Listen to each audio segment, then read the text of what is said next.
Hi everyone, and thank you for dropping in. It's Thursday, the 23rd of May, and we'll have a bit of follow-up from that Singapore Airlines flight. But a quick apology, we included some footage yesterday, which we said was from inside the plane. Now, in the rush of just trying to get the program together and get as many details as I could for you, I didn't do the normal checking I should have, and that video of some turbulence inside a plane was in fact from about 4 or 5 years ago.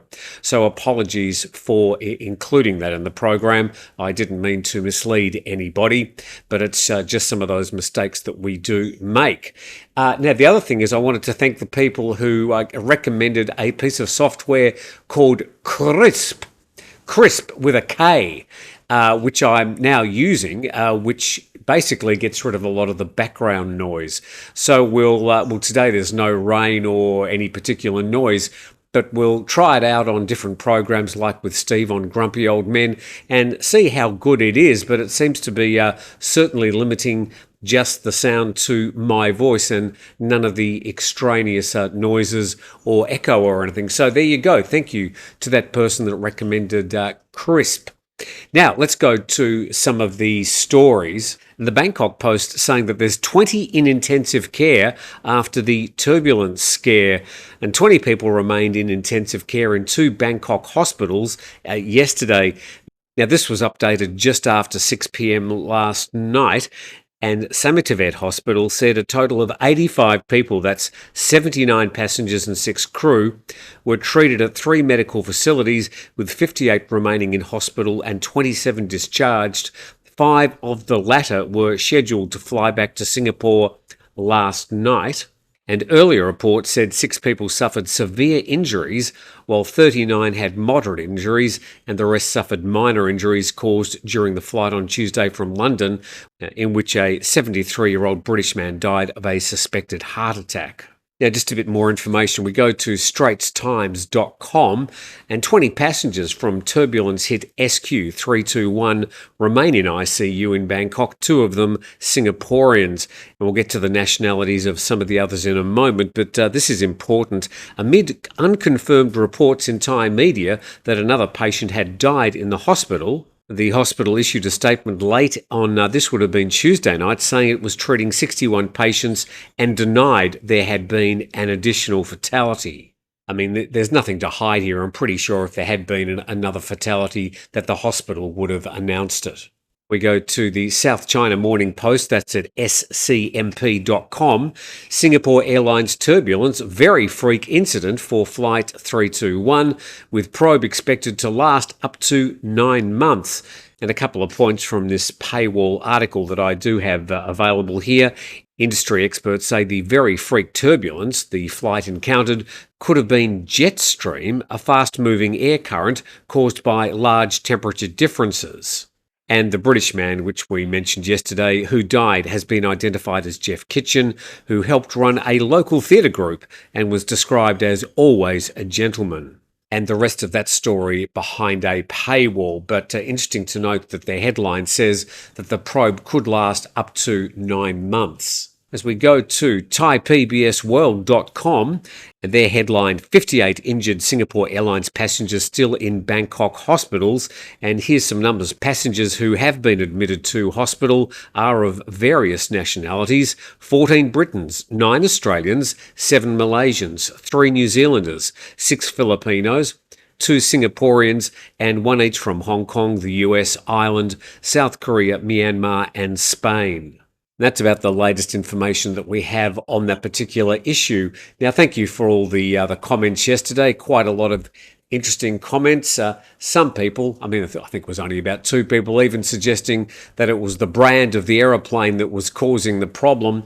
At the end of the day, we won't know until a proper investigation has taken place. But from all that the passengers who have been interviewed have said, it appears to have been an unlucky case of, well, fairly rare and bad clear air turbulence. But let's wait for the investigation. I don't think the brand of the plane has anything to do with it, despite Boeing's woes at the moment. Let's go on to our next story. And this follows up yesterday's 10th anniversary of the 2014 military coup in Thailand, reported by banarnews.org. And their headline, Thailand's culture of dictatorship lingers 10 years after military coup.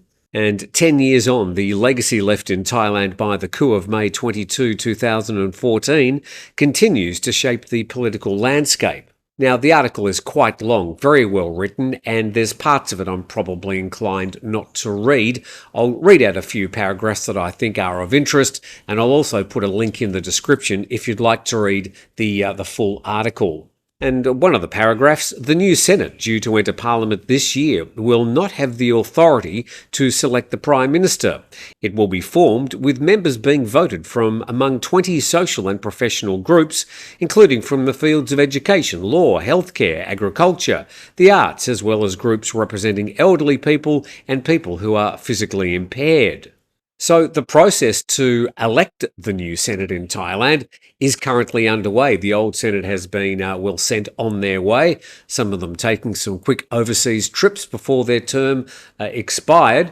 But it's fairly, almost overly democratic the way they're going about it, convoluted and complicated, and I'll probably have to devote an entire 10 or 15 minutes one day to try and explain, for those people that might be interested, how this new Senate is being selected. But there is clearly an undertaking to try and make it as broad and as democratic as possible. Let's go on with this article. When young people, the rural and urban lower middle classes voted overwhelmingly to ditch the pro-military establishment in last year's election, that's 2023, military-appointed senators, royalists and monarchy banded together to prevent that happening. And an assistant professor at Chiang Mai's University said the political culture of dictatorship has prevailed, restricting freedoms and establishing military power above civilians. So as I mentioned, there's a link in the description of this video if you'd like to read that full article. It goes through the last 10 years and how the machination and the cogs of a dictatorship have slowly sort of moved to something more democratic to be where we are today. So if you're interested in Thai politics, I think you'll find that article interesting. Let's go on to this next article from the Bangkok Post, and it says Baht fundamentals have deteriorated. And BMI analysts say that uncertainty surrounding the US interest rate trajectory alongside geopolitical tensions underpin much of the Baht's weakness so far this year. We think the Baht will trade sideways and reach 37.5 baht to the US dollar by year end once these temporary factors subside. We are, however, less optimistic about the Baht's long-term outlook, especially as the key fundamentals that originally supported the currency have deteriorated. A smaller current account surplus, portfolio outflows and lesser foreign direct investment inflows are among the reasons why we think the Baht remains on a depreciatory trend. And finally, an eventual stabilisation in monetary conditions will pave the way for the currency to stabilise. We forecast it to end the year at 37.5, about 2% weaker than the current spot rate of 36.78. Which, of course, leads us to what's happening today. We go to xe.com. And this shows a graph from a full year. We go back to July 20th last year when the Baht got as low as 34 baht to a US dollar. The yellow line shows the peak just a month ago. Currently, it's at nearly 36.5 Thai baht to the US dollar. And you can see over the past month, there has been a strengthening of the Baht against the US dollar. And in the scheme of things, not by much. But we'll keep an eye on the way the Baht is moving against some of the currencies. Of course, the prime one being the US dollar.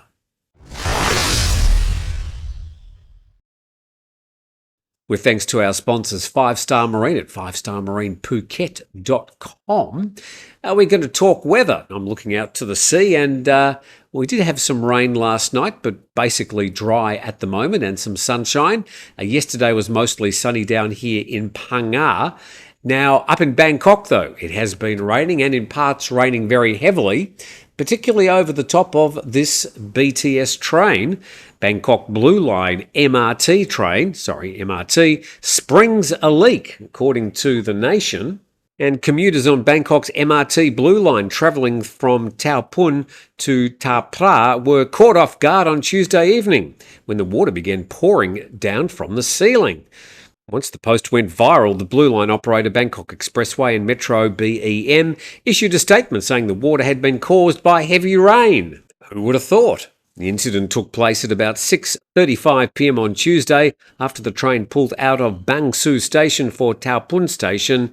And in the statement, BEM said it has issued an apology to those affected and provided compensation. It said it will inspect the train's carriage closely to find the cause of the leak. And on to some more transportation news. This reported in the PattayaNews.com. Pattaya goes green with sustainable electric transportation. And looks like Toyota used the occasion to showcase some of their other vehicles as well there in the background.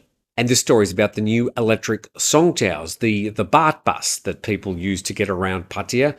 Brilliant idea. I don't know why they don't use it in other tourist hotspots around the country. Let's see what's happening with these new EV trucks. And as part of this initiative, the city's recently received 12 fully electric Hilux Revo e-pickup trucks from Toyota Thailand to be used as public songtaos around the city. And there's the routes, Route 4, 5, 6 and 7. Sure, the people of Pattaya would know what they are. And according to the Pattaya Mayor, the project's part of the sustainable prototype city free from pollution and lays the foundation for a pollution-free public transportation system. And the electric songtaos are expected to be in service from April 2024 until the end of next year. So far, more than 4,500 people have used the service, covering a total distance of over 335,000 kilometres. Meanwhile, private companies attempting to get into the electric scooter market have experienced complications as the city reviews laws around their usage. Now, the story was around last week, but I just didn't get time to cover it. But let's have a quick look. Pattaya police and relevant officials visited the headquarters of GoGo Transtech, an electric scooter rental company operating in Pattaya. During the visit, authorities found hundreds of electric scooters parked at the company's facilities. Ms. Ni, no last name provided, an administrative officer at the company, explained to authorities that the scooters are classified as electric bicycles with a maximum speed of 25 kilometres per hour. And they can travel up to 45 kilometres on a single charge and have a power output of 250 watts. But it's understood that the registration process has been delayed due to uncertainties regarding the vehicle classification, charging power, engine capacity, which reportedly do not meet certain legal standards. So hundreds of these scooters just sitting idle, waiting to see if the police are going to say, oh yeah, you can run your business. Maybe that should have happened before they went and purchased all these motorbikes. So it's not as if you're going to be seeing a lot of these blue electric scooters zipping around Pattaya anytime soon.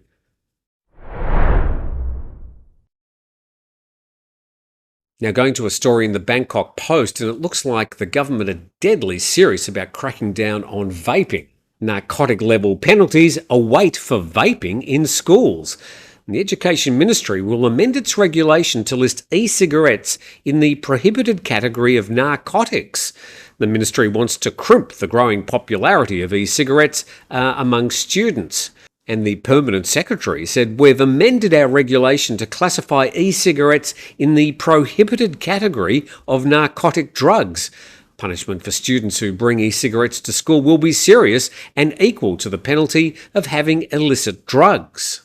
And the amendments under consideration by the Council of State, he said, adding the ministry expects to have the new regulation enforced within the month. So just extrapolating this, is it what's inside the vape that they're going to be listing as a narcotic?